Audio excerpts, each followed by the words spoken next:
Want to see a magic trick? Watch how the Democratic Party's rising star somehow became their biggest headache. Kamala Harris went from making history to, well, maybe becoming history. With election day around the corner, is this game over for her, or just the world's most awkward political intermission? Remember 2020? Kamala Harris was supposed to be the future of the Democratic Party.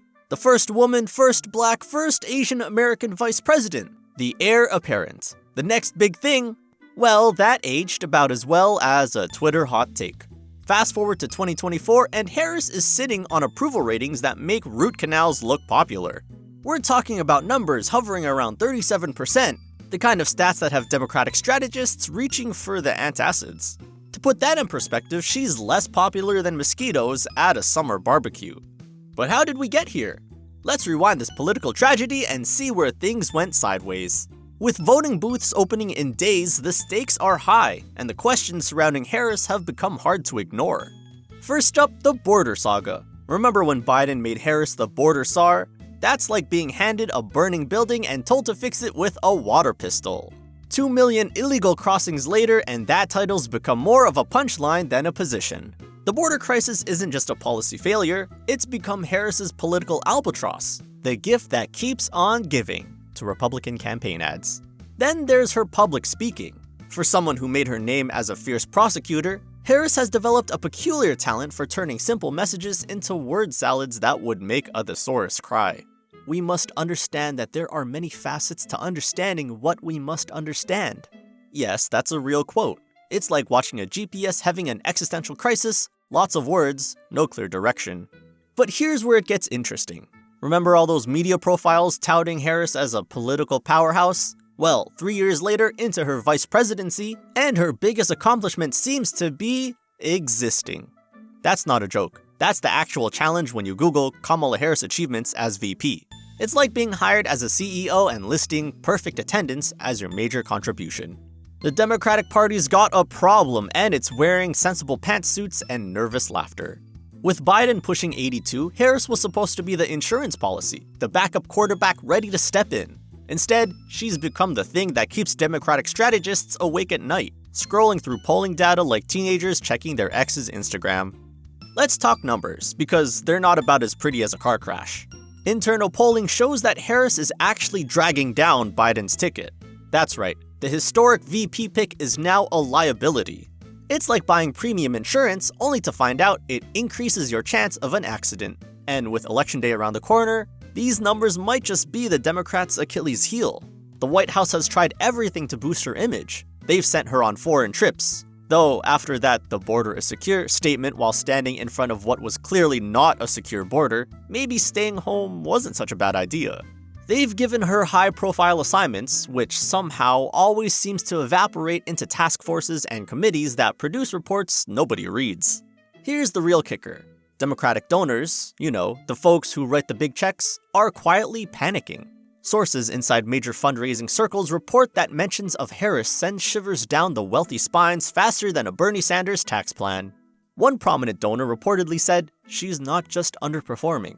She's redefining what underperforming means." And the media? They've gone from writing puff pieces about her Chuck Taylors to asking if she's the worst vice president in modern history. That's quite a journey, from breaking glass ceilings to breaking records in unpopularity.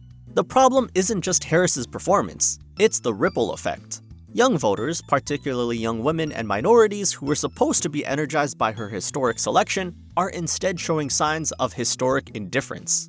It turns out first only matters if you're also effective. And with the election just days away, the question of Harris's role and performance isn't just academic. It could directly impact voter turnout.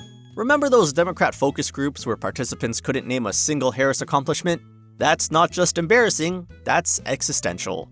When your job is to be the face of the administration's future, being forgettable is actually worse than being controversial. But here's where it gets complicated. The Democratic Party can't exactly dump her. That would be political suicide with their base. But they can't really promote her either, because every time she steps into the spotlight, their poll numbers take a hit. It's like having a lead actor who can't remember their lines but also happens to own the theater. The Republicans, they're practically giddy. Every Harris gaffe, every awkward laugh, every word salad becomes instant campaign fodder. They're not just attacking her, They're archiving her, creating a greatest hits compilation of cringe that would make even Michael Scott uncomfortable. And 2028, let's talk about that elephant, or donkey, in the room. Harris was supposed to be the natural successor to Biden, the next in line for the Democratic nomination. Now, party insiders are now quietly looking for alternatives while publicly maintaining support, a political version of swiping on dating apps while still in a relationship. But is it really game over? Politics has a funny way of surprising us. Just ask Joe Biden, who went from failed presidential candidate to leader of the free world. Or Donald Trump, who, well, you know that story. The truth is, Harris still has some cards to play. She's got the title, she's got the historic significance, and most importantly, she's got time. The question is, does she know how to use any of them? The Democratic Party is stuck in a political version of a bad marriage. Can't live with her, can't live without her. They're hoping somehow she'll transform into the political force they promised she'd be, while simultaneously praying nobody notices she hasn't been so far. As we head into 2024, the Harris question isn't just about her future, it's about the Democratic Party's soul. Can they afford to keep her? Can they afford to lose her? It's like a high-stakes poker game where everyone's holding a bad hand and trying not to show it. So what's the endgame here? The Democratic Party's got three options, and none of them are pretty. Option 1. Stick with Harris and pray for a political metamorphosis. Maybe she'll suddenly develop the charisma of Obama, the policy chops of Clinton, and the ability to complete a sentence without sounding like a malfunctioning AI. Odds of that happening? About the same as finding an affordable house in San Francisco. Option 2. Quietly sideline her. Keep her on the ticket, but hide her like that relative nobody wants to talk at Thanksgiving. The problem? She's the vice president, not a Twitter account you can just mute. Plus, in the age of TikTok and Instagram, there's no such thing as staying quiet, especially when you laugh nervously at every serious question. Option 3. Replace her, and watch the Democratic base implode faster than a Silicon Valley startup after losing its venture funding. Nothing says, we care about diversity, quite like dumping your historic first female, first black, first Asian American VP, right? The reality, Harris isn't just playing political survival. She's becoming a symbol of the Democratic Party's broader identity crisis. They've wanted a progressive star, but got a corporate lawyer. They needed a skilled communicator, but got a gaffe machine. They hoped for the next Obama, but got, well, the first Harris. Looking ahead to 2024, Democrats are stuck in a political version of the good, the bad, and the uncomfortable. The good? Harris still makes history every day she's in office. The bad? That might be her only achievement. The uncomfortable? Nobody knows what to do about it. Is it game over for Kamala Harris? Maybe not. But it's definitely looking like game over for the grand plans the Democratic Party had for her. Sometimes you break the glass ceiling only to find out the room above wasn't quite what you expected. One thing's for certain, whatever happens next, it won't be boring. In the great game of political chess, Kamala Harris has gone from potential queen to a piece that nobody quite knows how to play. Check? Maybe. Checkmate? We'll see. Remember folks, in politics, it's never really game over until the last vote is counted and the last awkward laugh fades away. But for Kamala Harris, that laugh is starting to sound less like a quirk and more like a political epitaph. And hey, if all else fails, she can always write a book.